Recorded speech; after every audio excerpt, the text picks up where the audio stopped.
المال والبنون زينة الحياة الدنيا، والباقيات الصالحات خير عند ربك ثوابا وخير أملا.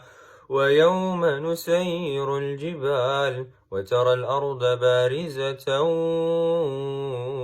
وحشرناهم فلم نغادر منهم أحدا، وعرضوا على ربك صفا لقد جئتمونا كما خلقناكم أول مرة بل زعمتم أن لن نجعل لكم موعدا. ووضع الكتاب فترى المجرمين مشفقين مما فيه ويقولون يا ويلتنا ما لهذا الكتاب لا يغادر صغيرة